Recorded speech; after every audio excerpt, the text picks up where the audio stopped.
Top of the hour, Thursday morning here. I'm Jim Sciutto. President Trump is back at the White House this morning after his surprise trip to visit troops in Iraq. Congress is technically back in session this afternoon, but a partial government shutdown is no closer to being resolved today than it was 6 days ago. And the sticking point remains, once again, the president's border wall, which he told the troops in Iraq we're going to have, while also claiming that Nancy Pelosi is calling the shots. Right now, on Wall Street, the sellers are back in command of the markets a day after the single biggest point gain in Dow Jones history. You see it there, down about 400 points nearly. But let's start this hour with CNN's Boris Sanchez at the White House. Boris, we're going to be listening, I think, in these coming days for signs of compromise from the president, but also from Democratic leaders. We haven't seen those. Yeah, we've not, Jim. The president was asked point blank while he was in Iraq whether he would accept $2 billion in funding for border security. Definitely a change from the $5 billion that initially the White House had been demanding for border wall funding. The president wouldn't answer the question. He simply took aim at Democrats, saying overseas that he believed that the only reason they wouldn't offer him funding for the border wall was because he wanted it. He joked that if perhaps he had bluffed and said that he didn't want border wall funding, Democrats would then give it to him. He didn't stop when he got home either. Soon after he landed here at the White House, did not take questions from reporters, but he did tweet again aiming at Democrats.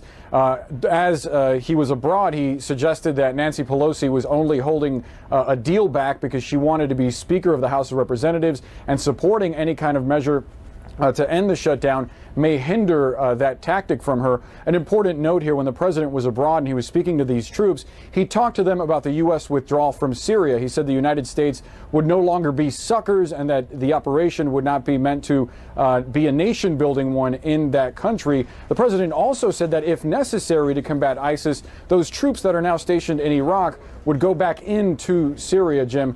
A lot to pick at through what the president is saying, and a lot of uncertainty here at home, not only with the stock market, but this ongoing shutdown as congressional leaders return to Capitol Hill. No end for the shutdown in sight yet, Jim.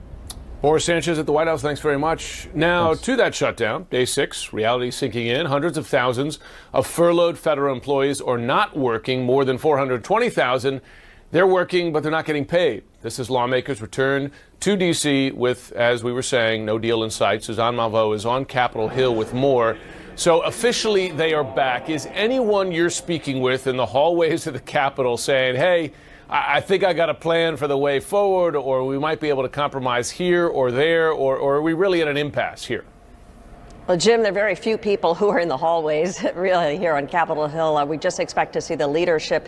We don't even really expect to see many of those lawmakers because the Senate officially will be open at 4 o'clock in the afternoon, but there is nothing on the schedule here in terms of votes. The negotiations that are taking place are really on a staff level behind the scenes here, and really no sign that there's going to be a lot of folks returning. So it is at a stalemate here because what you have is, of course, the president has dug in, talk about the $5 billion for the border wall. He is trying to put the blame on the Democrats, calling out the House Minority Leader Nancy Pelosi, calling her Nancy, saying that she's just stonewalling here. He wants his $5 billion. We heard from Congressman Mark Meadows yesterday of the conservative House Freedom Caucus, and he says, look, the Democrats here are really miscalculating this, that they are, that the president has dug in and that he is not going to compromise on this. In the meantime, you have the Democrats. They put out a statement as well. I mean, people are tweeting back and forth, but the Democrats, Nancy Pelosi, Chuck Schumer, are saying they have so many different messages coming from this White House. They don't really know what the president would sign. But they do say that when the Democrats will take control of the House January 3rd, they will put a bill on the table, on the floor, to reopen the government. We'll see if Senate Majority Leader Mitch McConnell will do the same. Of course, you need the Senate as well. And 60 votes in the Senate. Suzanne Malveaux, thanks very much. On the Hill, joining me now, CNN senior political analyst John Avlon and Republican consultant and host of Firing Line on PBS, Margaret Hoover. Thanks to both of you guys. Happy holiday to both of you guys. We'll get to later who's minding the kids while you both are on television. But first, let's talk about the shutdown. I'm going to ask you both, and I'm going to give Margaret the honors, John. Map me a way out of this, because it strikes me that both Democrats and the president are digging their heels in here, and both have made a judgment that they don't have a lot to gain and they do have a lot to lose with compromise. So what's the way out? Well, I think there is a way out. And I'm very optimistic and very glass half full when it comes to immigration policy, and that defies our entire history for the last 3 administrations. But you can imagine Democrats are going to come in, and they want to come in as the saviors, right? They want to come in and they're going to fix Trump's shutdown. If they want to fix Trump's shutdown, somebody's got to compromise. And what they could do is they could offer him some amount on the wall, and some amount on the wall in exchange for the things that they want and the majority of the American people want: a pathway to citizenship for the DACA kids. So, some kind of thing. And they could even grandstand, if they want to grandstand, as the saviors of Trump's shutdown and the saviors of, frankly, an alienated and disenfranchised community that the majority of Americans are in favor of helping. Now, look, far be it for me to give Democrats advice, but this is the position that we're in. So, John, I mean, that is an offer Democrats made a number of months ago for a heck of a lot more money, right? $25 billion for the wall, the deal for a DACA deal, the Dreamers, as we call them. In this current environment, is that quid pro quo possible? Well, my bride is this crazy talk common sense she's doing. It's almost like Congress were rational actors.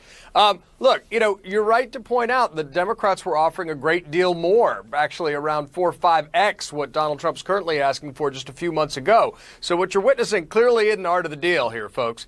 I think Democrats probably can offer a midway point, attach Dreamers, and maybe even see if they can get a little bit more in exchange for some more things they want. The big gambit would be, if we were actually playing like adults interested in solving problems, for Donald Trump to say, look, I'm going to do a CR, we're going to extend stop the shutdown, and I'm going to give us a 6-month deadline to work together to do bipartisan comprehensive immigration reform. Do a Nixon in China.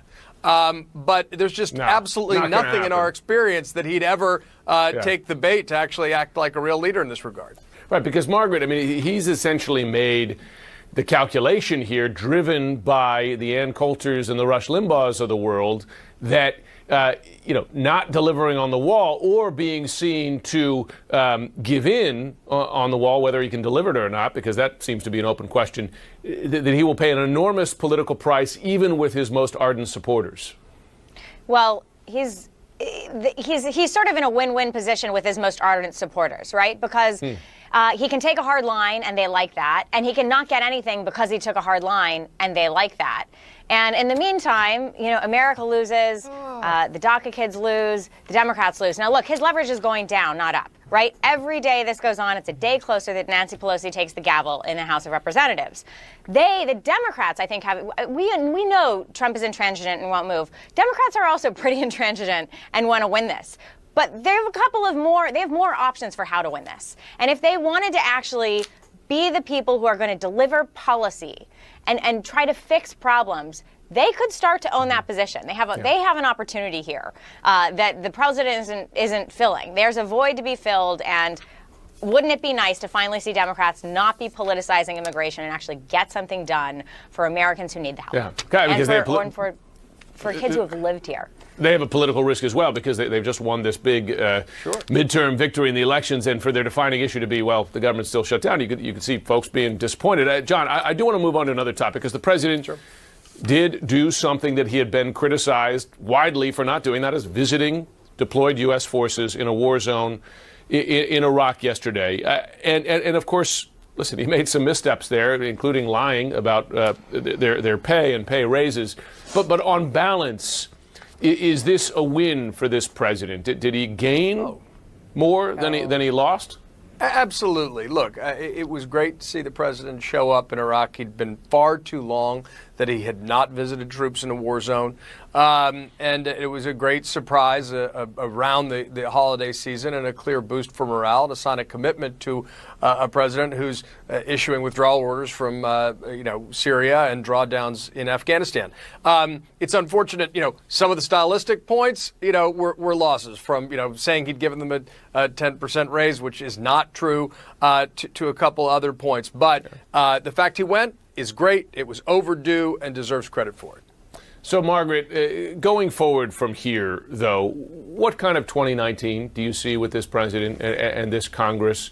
I mean, the early signs are more, not less battling, certainly from the president, likely from both sides. Going to be a more contentious 2019 than we even saw in 2018? Well, I don't know. In the spirit of a Happy New Year, I'm first of all delighted that my husband, in balance, gave the president credit for going to Iraq because he absolutely deserved it, and that was a win for the country and for the troops. Moving into 19, there's a bit of me that feels like we're in the calm before the storm here, right? The government is shut down, and this may be the most peaceful we see Washington for the next 12 months, because Democrats are going to gavel in, and they're going to gavel in with a thunder. There's going to be a lot of activity in all of these committees, from the House Intelligence Committee to investigations and subpoenas and all sorts of inquiries into this administration. So I think 2019, and by the way, it's also the beginning of a 2-year political cycle where there is no clear nominee for the Democratic Party. So I think this is going to be a very a really bordering on pugilistic 2019 when it comes to the Democrats' posture towards this administration. Pugilistic?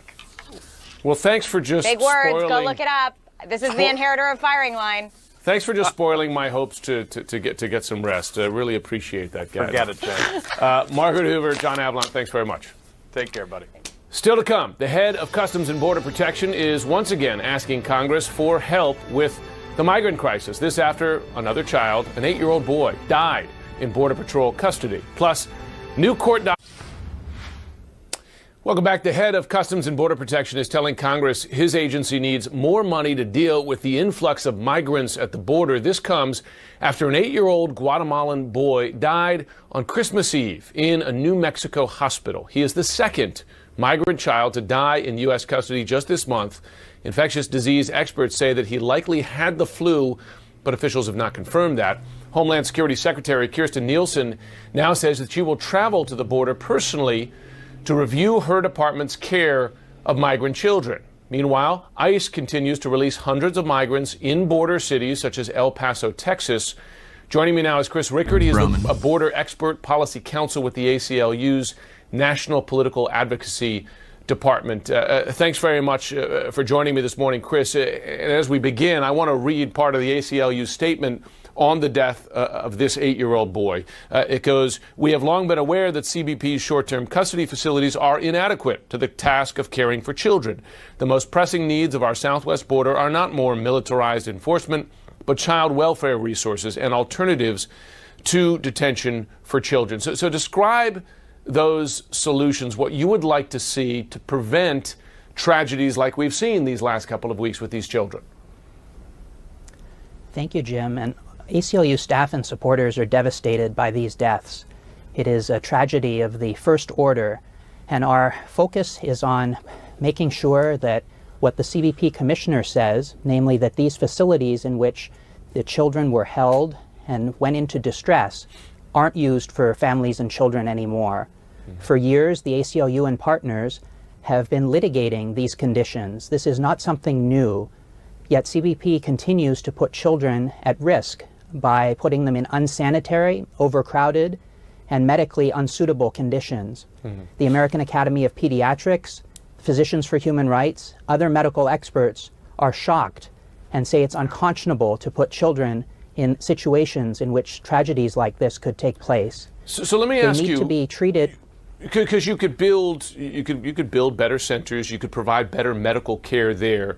That does not solve the problem of where these migrants are taken by ICE after they're captured at the border. And what you'll hear, I interviewed the mayor of El Paso, Texas a short time ago. It was his view. He said, listen, Congress has to come up with a solution here, right? And you'll even hear that from Kirstjen Nielsen saying that you know, they need a policy and they need legal guidance as to what to do. In an ideal world, what would happen to these migrants after they're captured at the border if they're not entering legally? Well, the blame and deflection, Jim, is entirely wrong. This is the largest law enforcement agency in the country. We're in the middle of a shutdown because billions are being asked for a wall. Instead, what the money needs to be allocated for is treating these children properly, getting them out rapidly from these processing centers that aren't designed to hold them or at all humane.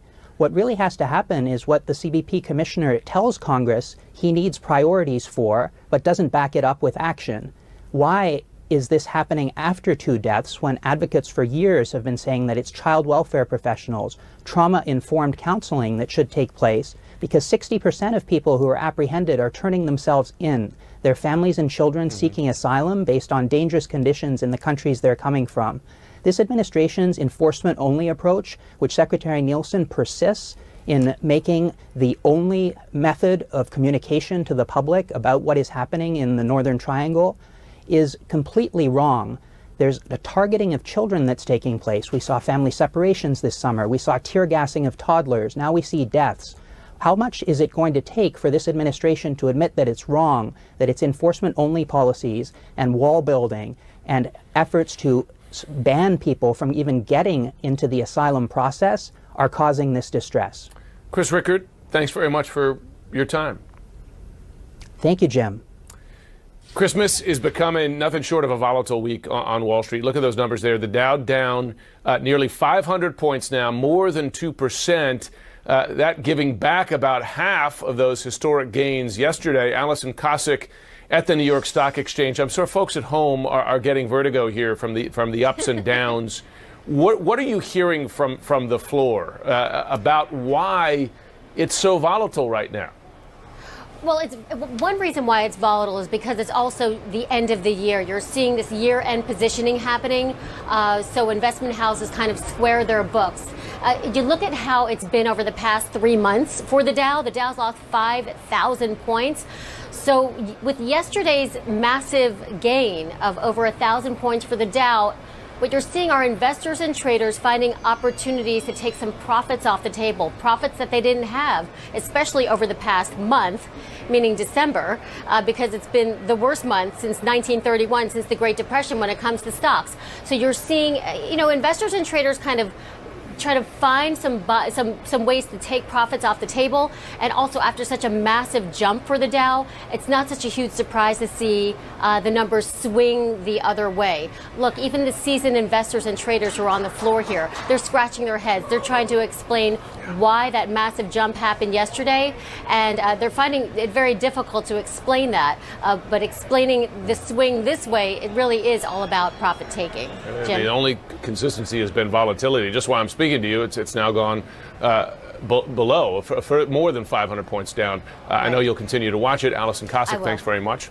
Sure. Still ahead, President Trump and the First Lady are back in D.C. after their surprise visit to U.S. troops on the ground in Iraq. While there, the president, we have to note, made misleading statements about military pay raises, false statements. We're going to discuss next. President Trump packed a lot into his 3 hours on the ground in Iraq, much of it by the book, well received. A lot of it off the cuff, potentially over the line, and patently false. Retired Rear Admiral John Kirby joins me now. He's former press secretary at the Pentagon and at the State Department, as well as CNN military and diplomatic analyst. Admiral, thanks very much for taking the time. You bet, Jim.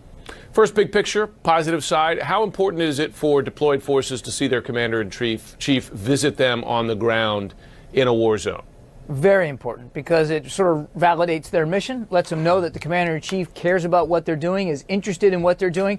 And there's a benefit to the families as well, Jim, too. They're missing their loved ones at this time of the holidays. It's important for them, too, here at home, to see that the president took the time to go see their loved ones. Okay, so let's talk about where he pushed the envelope, shall we say. As he has often done in meeting with troops, he brings politics, partisan politics, into the conversation, looking for applause lines. Listen to him complaining to U.S. troops specifically about Democrats and on his signature domestic issue. I don't know if you folks are aware of what's happening. We want to have strong borders in the United States. The Democrats don't want to let us have strong borders. Only for one reason. You know why? Because I want it. Of course, the military is the military for the country, not for a single party. Why is that a bad thing for a commander-in-chief to do to deployed forces? Because it puts them in an incredibly difficult position. They serve the whole nation. They take an oath to the Constitution, not to a political party. And while each of them individually are allowed to have political leanings, I mean, hell, we encourage them to vote. when they put that uniform on, and particularly when they wear that uniform in a deployed status, they're representing the whole country, and they are supposed to be, they're expected to be apolitical. So when and frankly, there's regulations that prohibit military members from participating in uniform in campaign events. He basically turns these gatherings into campaign events, and so he puts them in a very difficult spot. He also flat out lied to the troops on an issue that they would know better than anyone. He said that he gave them their first pay raise in 10 years and that he gave them a pay raise of 10%. Not true. They've been getting pay raises every year. Right. And the most recent pay raise, nothing close to 10%. It was 2.6%. How do forces react to that when they hear the commander-in-chief tell them a falsehood? I mean, do they laugh it off? Does it upset them on an issue such as this, which is important? This is how they support their families.